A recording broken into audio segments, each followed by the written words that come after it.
और मोतीचूर के लड्डुओं, वार्षिक परीक्षा का एक मॉडल पेपर हमारे पास आ गया है। कक्षा 9 में जो विद्यार्थी हैं और उनकी वार्षिक परीक्षाएं चल भी रही होंगी, एनुअल एग्जामिनेशन का हिंदी का मॉडल पेपर लेकर आए गए हैं। बहुत अच्छे क्वेश्चंस का संकलन है, बहुत अच्छे से समझिए और एक एक सवाल को हल करते हैं। कैसा आएगा पेपर, कैसा होगा पैटर्न, किस तरीके से पूछे जाएंगे क्वेश्चंस, सारी बातों पर डिस्कस करेंगे, एक एक क्वेश्चन पर बात करेंगे। पेपर तो आपका ए और बी दो खंडों में होगा। आबा 20 क्वेश्चन ऑब्जेक्टिव होंगे, 50 कॉपी पर लिखने होंगे।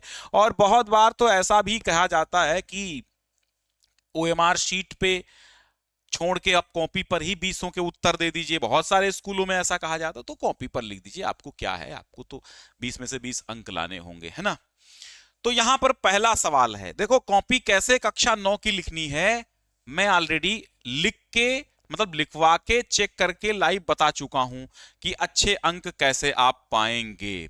ठीक है, तो कक्षा 9 की हिंदी की कॉपी कैसे लिखनी है, आप ऐसे सर्च करेंगे कक्षा 9 हिंदी की कॉपी ज्ञान सिंधु, तो मिल जाएगा। चलो, पहला सवाल है कि खड़ी बोली का प्रथम महाकाव्य क्या है। खड़ी बोली का प्रथम महाकाव्य प्रिय प्रवास है। और अगर आपसे पूछे कामायनी किस युग की है, तो कामायनी छायावादी युग की रचना है। छायावादी में किसकी है, जयशंकर प्रसाद की रचना है, छायावादी युग की है। ठीक है, प्रिय प्रिय प्रवास द्विवेदी युग की है। ठीक है, प्रिय प्रवास द्विवेदी युग की है। किसकी है, हरिऔध की है। हरिऔध बोले तो अयोध्या सिंह उपाध्याय हरिऔध। वैदेही वनवास किसकी है, ये भी हरिऔध की है, द्विवेदी युग की है। साकेत किसकी है, मैथिली शरण गुप्त की है, ये भी द्विवेदी युग की है। यहां पर पूछा गया है खड़ी बोली का प्रथम महाकाव्य, तो प्रिय प्रवास है, अयोध्या सिंह उपाध्याय हरिऔध इसके लेखक हैं। अगर आपसे पूछे हिंदी का प्रथम महाकाव्य, खड़ी बोली ना लिखा हो, यहां कह दे कि हिंदी का प्रथम महाकाव्य, तो है पृथ्वीराज रासो। ध्यान से समझना, पृथ्वीराज रासो। ठीक है, मैं जो बोल रहा हूं ध्यान से सुनो, क्योंकि मेरे बोलने से भी क्वेश्चन फंसते हैं एग्जाम में, ये ध्यान रखना।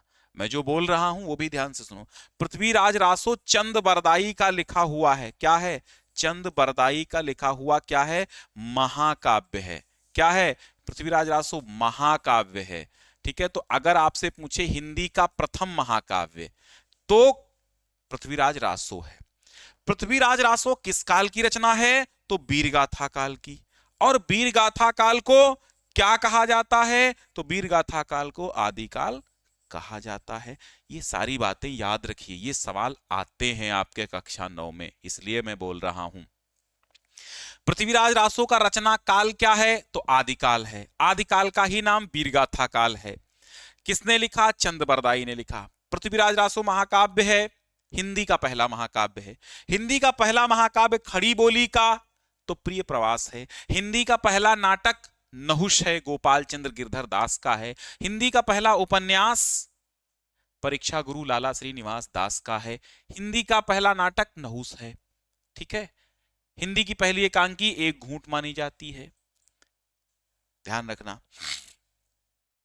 हिंदी की पहली कहानी इंदुमती है किशोरीलाल गोस्वामी की। दूसरा सवाल, भारतेंदु के निबंधकार कौन हैं, तो भारतेंदु के बालकृष्ण भट्ट निबंधकार हैं। बाबू गुलाब राय शुक्ल युग और द्विवेदी युग दोनों युगों में काम करने वाले हैं। रामचंद्र शुक्ल शुक्ल युग के हैं। श्याम सुंदर दास द्विवेदी युग के हैं। ठीक है, बालकृष्ण भट्ट हो गए, भारतेंदु हरिश्चंद्र हैं, प्रताप नारायण मिश्र हैं, बद्रीनारायण चौधरी प्रेमघन हैं, राधा कृष्ण दास हैं, राधाचरण गोस्वामी हैं, ये सब भारतेंदु युग के हैं। अगला सवाल है, कलम का सिपाही किस विधा पर आधारित है, तो कलम का सिपाही जो है वो जीवनी है, किसकी है, प्रेमचंद की है। और ये सवाल आपको हाई स्कूल तक परेशान करेगा, बार बार पूछा जाएगा। और लेखक इसके कौन है, अमृत राय लेखक हैं। अब आप कहोगे यहां प्रेमचंद भी लिखा है और अमृत राय लिखा है, मतलब अगर ये पूछे कि किसकी जीवनी वर्णित है, तो प्रेमचंद की। जीवनी माने किसी के जीवन पर लिखा गया इतिहास, तो प्रेमचंद की जीवनी है। और अमृत राय इसके लेखक हैं, कलम का सिपाही के, और विधा जीवनी है, याद रखना।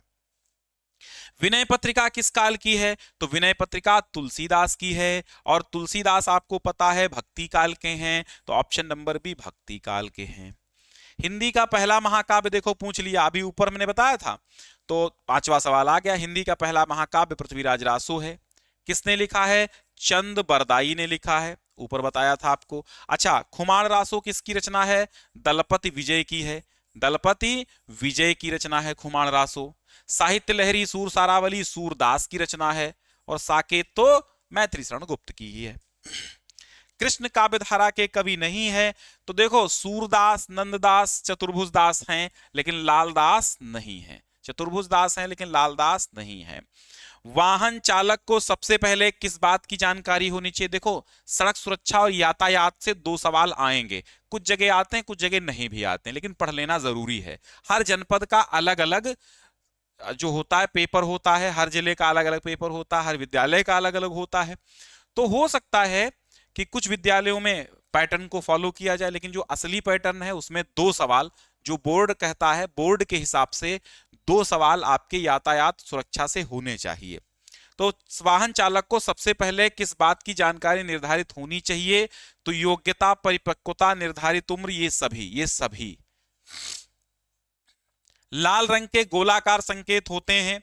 अब लाल रंग के गोलाकार संकेत जो होते हैं, मान लो लाल रंग का गोलाकार संकेत, ऐसे लाल रंग है, गोलाकार संकेत आपको दिया गया है, एक लाल रंग का ये है, बताओ क्या है?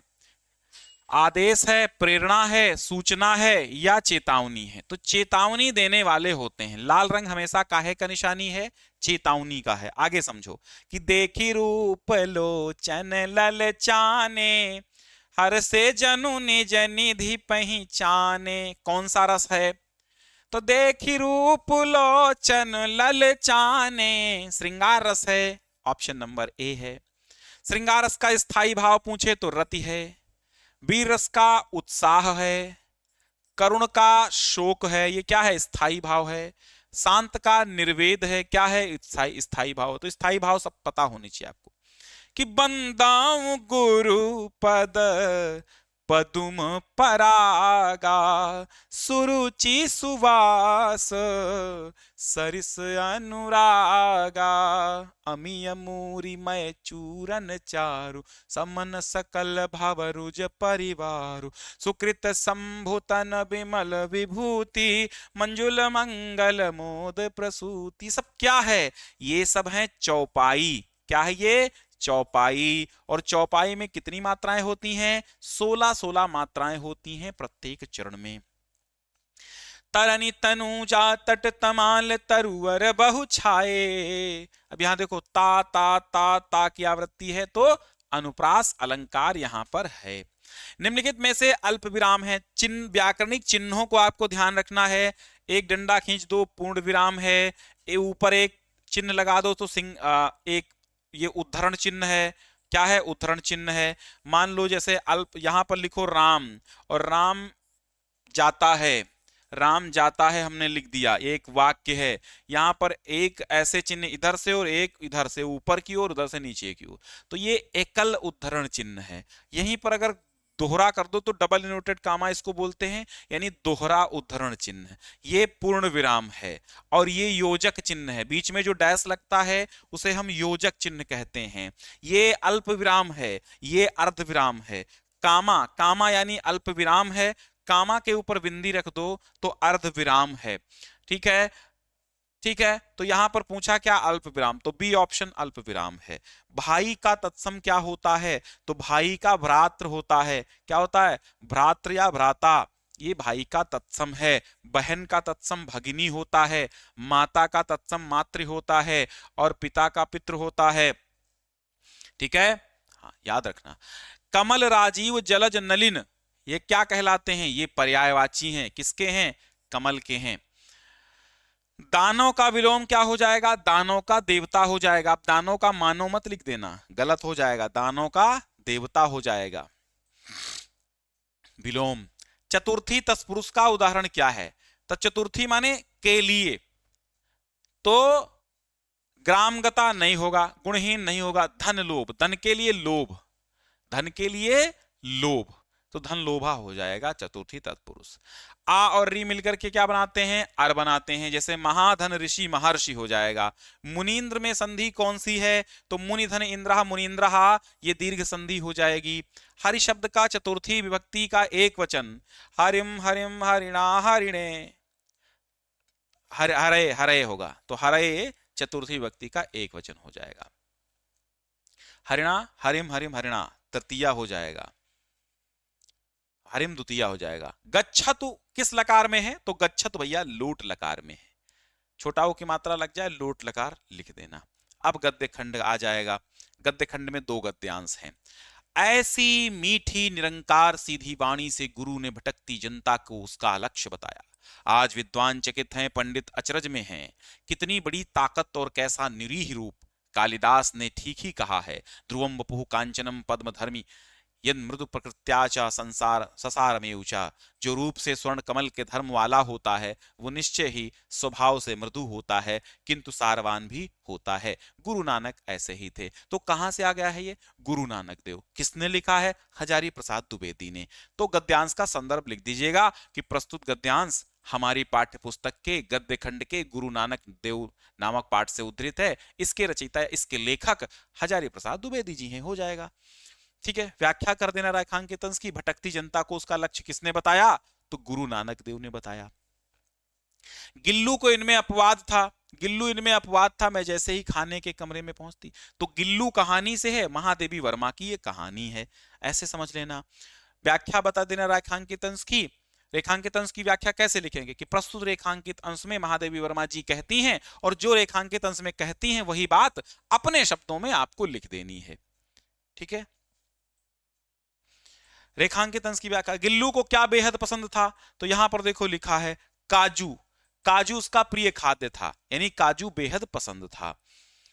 पंचवटी की छाया में है सुंदर पर्ण कुटीर बना, जिसके सम्मुख। अच्छा ये, हाँ, उससे पहले ये वाला पद्यांश देखो। अब दो पद्यांशों में से एक पद्यांश के नीचे दिए गए सारे प्रश्नों के उत्तर उसी पद्यांश के आधार पे देने हैं। और ये सारी व्याख्या मैं करा चुका हूं, चाहे रहीम का हो चाहे पंचवटी का हो, सब व्याख्या मैं करा चुका हूं। कि जो रहीम उत्तम प्रकृति का करी सकत कुसंग, चंदन विश्व व्यापत नहीं लिपुटे राहत भुजंग। कहते हैं रहीम दास की दी कि यदि उत्तम प्रकृति है, अर्थात किसी भी व्यक्ति का यदि उत्तम स्वभाव है, तो उसका कुसंग कुछ भी नहीं कर सकता। उसका कुसंग क्या कर सकता है, अर्थात कुसंगति उस पर प्रभाव नहीं डाल सकती। जिस प्रकार चंदन में विष व्याप्त नहीं होता, परंतु उसके चारों ओर भुजंग अर्थात सर्प लिपटे रहते हैं, फिर भी चंदन में विष व्याप्त नहीं होता है। दृष्टांत अलंकार है, शांत रस है। तो यहां पर पूछा गया है दोहे में किस पर प्रकाश डाला गया है, तो कुसंगति के प्रभाव पर प्रकाश डाला गया है। दोहे में कौन सा रस है, शांत रस है। उत्तम प्रकृति पर प्रकाश डाला गया, कुसंगति पर नहीं, उत्तम प्रकृति पर प्रकाश डाला गया है कि उत्तम प्रकृति का कुसंग भी बाल बांका नहीं कर सकती। उत्तम स्वभाव के व्यक्ति का पर कुसंग का कोई प्रभाव नहीं पड़ता। जैसे चंदन में विष तो व्याप्त हो, चंदन में सर्प तो लपटे रहते हैं, लेकिन विष व्याप्त बिल्कुल भी नहीं होता। आगे देखिए, तो कहां से आया है, रहीम दास जी के दोहे से आया है। पंचवटी की छाया में है सुंदर पर्ण कुटीर बना, जिसके सम्मुख स्वच्छ शिला पर धीर बीर निर्भीक मना। जाग रहा ये कौन धनुर्धर, जबकि भुवन भर सोता है। भोगी कुसुमायुध योगी सा बना दृष्टिगत होता है।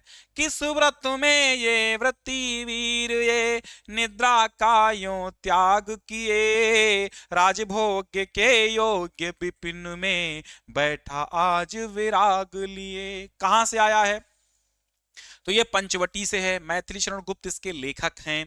व्याख्या समझो। कहते हैं कि पंचवटी की छाया में एक सुंदर पत्तों की कुटिया बनी हुई है, उसके सम्मुख धीर वीर और निडर साहसी पराक्रमी युवक स्वच्छ शिला पर बैठा खड़ा हुआ है, जाग रहा है धनुष धारण करके। तो कवि कहता है कि ये संपूर्ण संसार जब सो रहा है तो ये कौन ऐसा धनुर्धर है जो खड़ा जाग रहा है और भोगी कुसुमायुध योगी सा, अर्थात भोगी कामदेव के समान, योगी के समान दृष्टि आ रहा है, ये कौन है? कुसुमायुध योगी सा, भोगी, ठीक है, भोगी कुसुमायुध, कुसुमायुध योगी सा, यानी कामदेव के समान कोई सुंदर भोगी व्यक्ति योगियों सा बना हुआ दिखाई दे रहा है, योगियों सा प्रतीत हो रहा है। पूरी दुनिया जब सो रही है तो ये कौन जाग रहा है? लक्ष्मण जाग रहे हैं। तो संदर्भ लिख दीजिएगा, पंचवटी मैथिली गुप्त। पद्यांश में किसका चित्रण हुआ है? पद्यांश में लक्ष्मण की वीरता का चित्रण हुआ है, उनके रूप सौंदर्य का चित्रण हुआ है। लक्ष्मण के रूप सौंदर्य तन्मयता को देखकर कैसा लग रहा है? ऐसा लग रहा है मानो कोई कामदेव, भोगी कामदेव योगी के समान हो गया हो। इसके बाद आता है संस्कृत के गद्यांश। अब यहां पर देखो क्या लिखा है, विश्व विश्रुतः स्वामी विवेकानंद। संपूर्ण संस्कृत का हिंदी अनुवाद हमने करा दिया है। कक्षा 9 की हिंदी की प्लेलिस्ट आप जाकर के चैनल पर देख लीजिए। चैनल पर क्लिक करेंगे, फिर प्लेलिस्ट सेक्शन में जाएंगे तो वहां मिल जाएगी कक्षा 9 की, स्क्रॉल करके देखिएगा। विश्व विश्रुता माने विश्व प्रसिद्ध, स्वामी विवेकानंद अस्यु माने इन्हीं, महाभागस्य माने महानुभाव के, महापुरुष के, शिष्य आसीत शिष्य थे। विश्व प्रसिद्ध स्वामी विवेकानंद इन्हीं महानुभाव के शिष्य थे। तेन न केवलम, उन्होंने न केवल भारतवर्ष में अपितु पाश्चात्य देशेषु अपि, बल्कि पाश्चात्य देशों में भी व्यापकस्य मानव धर्मस्य डिंडिम घोषः कृतः, व्यापक मानव धर्म का डिंडिम घोष किया। तेन अन्यैश्च शिष्यैः जनानां कल्याणार्थम, उनके अन्य शिष्यों ने लोगों के कल्याण के लिए स्थाने स्थाने स्थान स्थान पर रामकृष्ण सेवा आश्रम स्थापितः, रामकृष्ण सेवा आश्रम स्थापित किए हैं। ईश्वरानुभवः दुख दुखितान जनानां सेवया पुण्यति इति रामकृष्णस्य महान संदेशः। ईश्वरानुभवः दुखितान जनानां सेवया पुण्यति इति रामकृष्णस्य संदेश, महान संदेश। रामकृष्ण का महान संदेश क्या है? ईश्वर का अनुभव दुखी लोगों की सेवा से पुण्य प्राप्त होता है। फिर से समझो, यहां पर ये जो पुण्यति रही, ये पुष्यति है, यही तो गड़बड़ हो रहा है। हाँ, तो ईश्वर का अनुभव दुखी लोगों की सेवा के द्वारा पुष्यति माने पुष्ट होता है। ईश्वर का अनुभव दुखी लोगों की सेवा के द्वारा पुष्ट होता है। इति रामकृष्ण से महान संदेशः, ये रामकृष्ण का महान संदेश है। हाँ, तो ये कहां से गया? रामकृष्ण से परमहंस, वहां पाठ से है, परमहंस रामकृष्ण से चैप्टर से लिया गया है। अब आगे देखो, सताम सज्जनानाम आचारः सदाचारः, तो ये किस पाठ से है? सदाचारः पाठ से है। सताम सज्जनानाम आचारः,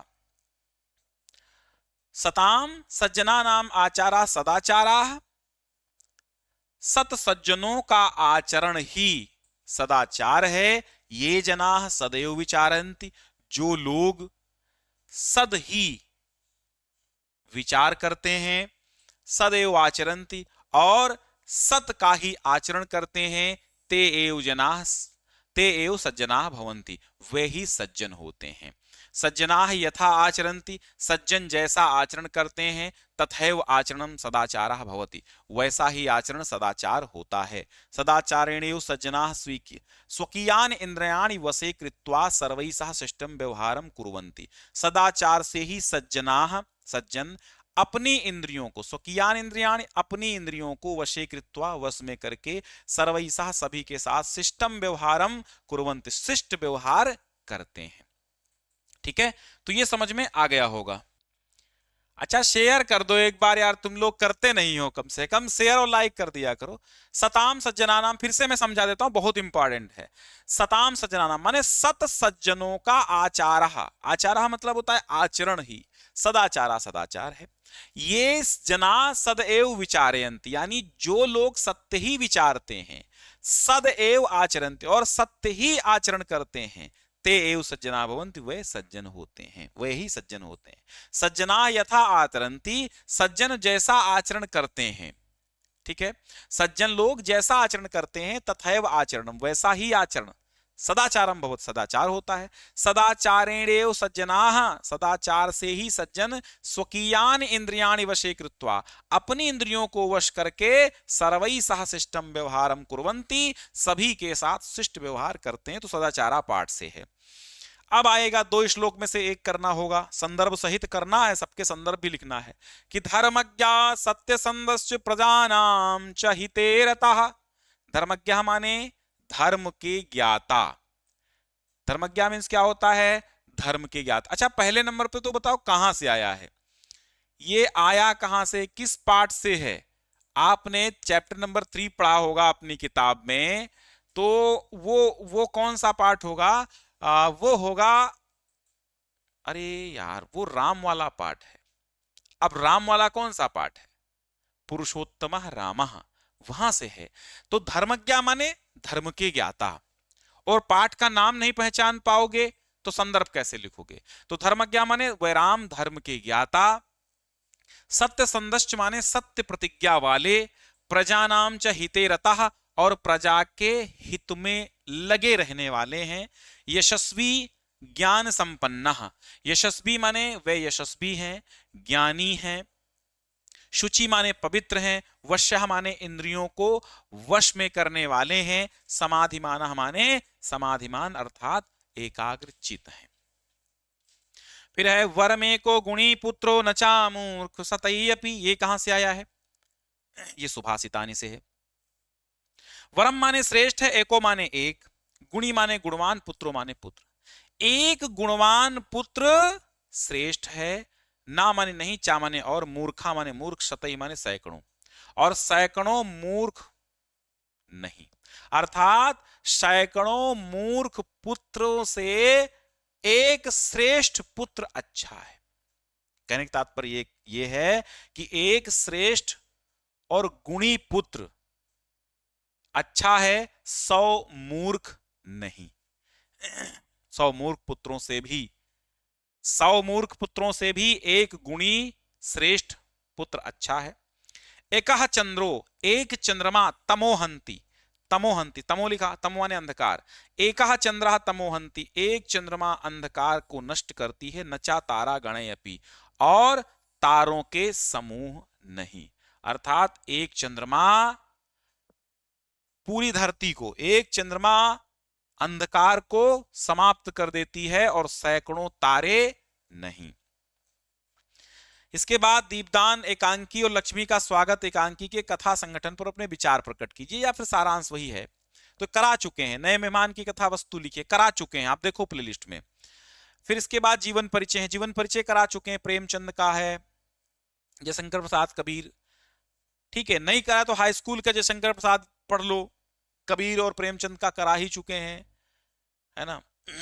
एक श्लोक अपनी पाठ्य पुस्तक में जो आया है वो भी करा चुके हैं। मैंने रट्टा मरवा दिया है एक क्लास में, एक 5-10 मिनट के वीडियो में मैंने श्लोक याद करवा दिए हैं ट्रिक से, तो वो देख लेना। फिर ये प्रश्नोत्तर आएंगे। क्रोध केन जयेत, कोई वीडियो नहीं मिल रहा है आप तो ऐसे डालिए, कक्षा 9 अनिवार्य संस्कृत के प्रश्नोत्तर ज्ञान सिंधु, मिल जाएगा। क्रोध केन जयेत, क्रोध अक्रोधेन जयेत। ठीक है, अक्रोधेन माने क्रोध किससे जीता जा सकता है? तो अक्रोधेन माने क्रोध ना करने से। फिर रिक्त स्थान भर दो, असतोमा सदगमय, असतोमा सदगमय। ठीक है, तमसोमा ज्योतिर्गमय। रामः कस्मिन् वंशे उत्पन्नः, तो कस्मिन् को हटा के लिख दो, रामः इक्ष्वाकु वंशे उत्पन्नः आसीत्। स्वामी विवेकानंद कस्य शिष्यः आसीत्? स्वामी विवेकानंद रामकृष्ण परमहंसस्य शिष्यः आसीत्। फिर मुहावरे लोकोक्ति आएंगे। ऊंट के मुंह में जीरा, आवश्यकता से कम वस्तु। सरकार ने ग्राम विकास के लिए 2 करोड़ दिए हैं, ये तो ऊंट के मुंह में जीरा है। कलेजा ठंडा होना, शांति का अनुभव होना। जब हमने सुना कि हमारे शत्रु का एक्सीडेंट हो गया है तो हमारा कलेजा ठंडा हो गया। ईद का चांद होना, बहुत दिनों बाद दिखाई देना। राम भरोसे तुम तो ईद का चांद हो गए, बहुत दिन बाद दिखाई दिए, दिखते ही नहीं हो। अंधे की लकड़ी होना, एकमात्र सहारा होना, राम भरोसे अपनी माता पिता के बुढ़ापे की अंधे की लकड़ी है। फिर संस्कृत अनुवाद के नियम आपको पढ़ना है कि संस्कृत अनुवाद के नियम, संस्कृत अनुवाद कैसे करें, तो ऐसे डालिए संस्कृत अनुवाद के नियम ज्ञान सिंधु, मिल जाएगा। वो जाता है तो सह गच्छति, क्या लिखेंगे, सह गच्छति, वह जाता है। राम घर में नहीं है, रामः गृहे नास्ति। सूर्य का उदय होता है, सूर्य उदय होता है, सूर्योदयति, ठीक है, सूर्य उदयति। और वो विद्यालय गया, सह विद्यालय में अगच्छत, बालिका पढ़ती है तो बालिका पठति। शुल्क मुक्ति के लिए प्रधानाचार्य को पत्र लिखिए। जो पत्र मैंने हाई स्कूल में कराए हैं वही देख लो, उसी फॉर्मेट में सब कुछ करना है, और वही पत्र आपके लिए भी इंपॉर्टेंट है जो हाई स्कूल वालों के लिए कराए। तो लिख लो पत्र लेखन ज्ञान सिंधु कक्षा 9 कक्षा 10 ज्ञान सिंधु पत्र लेखन, ऐसे सर्च करोगे तो वीडियो मिल जाएगा, वरना चैनल पे तो है ही है। प्रधानाचार्य को संबोधित करते हुए प्रार्थना पत्र लिखिए जिसमें अस्वस्थ होने के कारण अवकाश, तो अवकाश के लिए तो तुम रोज प्रार्थना पत्र लिखते हो यार, इतना सरल है और ये जरूर आएगा, ठीक है। निबंध आपका नहीं आता है तो पेपर इसी पैटर्न पे आना है, इस पेपर को अच्छे से तैयार करो। हो सकता है यहां से 2, 4, 6, 8, 10, 20, 30 अंकों का आपके एग्जाम में आ जाए, ठीक है। यहां से देखो पत्र लेखन अगर फंस गया तो 5 अंक हो गए, तो ये पत्र तैयार कर लो, ठीक है। और या फिर यहां पर देखो कोई ना कोई मुहावरा फंस जाएगा, ये नहीं फंसा तो कोई ना कोई क्वेश्चन, तो यहां पे जीवन परिचय जरूर फंस जाएंगे इस पेपर से, तो इतने जीवन परिचय आपको आने चाहिए, ठीक है। तो यहां से कोई ना कोई क्वेश्चन, और जो मैंने ऑब्जेक्टिव के व्याख्यात्मक हल कराए हैं यहां से भी कुछ ना कुछ आपका आ ही जाएगा। तो एक बार शेयर कर दीजिए, और ऐसे पेपर डाउनलोड करने के लिए आपको गूगल क्रोम पे जाना है और modelpaper.info लिखना है और कक्षा 9 में जाना है। कैसे क्या करेंगे, गूगल क्रोम पे जाएंगे और लिखेंगे मॉडल, स्पेलिंग देख लो, मॉडल एक में ही लिखना है मिला के, modelpaper.info, यहां पर जाएंगे और फिर कक्षा 9 वाला ऑप्शन चुनेंगे होम पेज पे जाके, सारे पेपर लगे मिल जाएंगे, डाउनलोड कर लेना, ये भी मिल जाएगा, ठीक है। तो आज के लिए बस इतना ही, मिलते हैं किसी और विषय के पेपर के साथ, तब तक सारे बच्चों को अपने क्लास के ग्रुप में शेयर कर दो, सभी बच्चों को पहुंचा दो, क्योंकि वार्षिक परीक्षाएं लगातार सभी की हो रही हैं, ठीक है।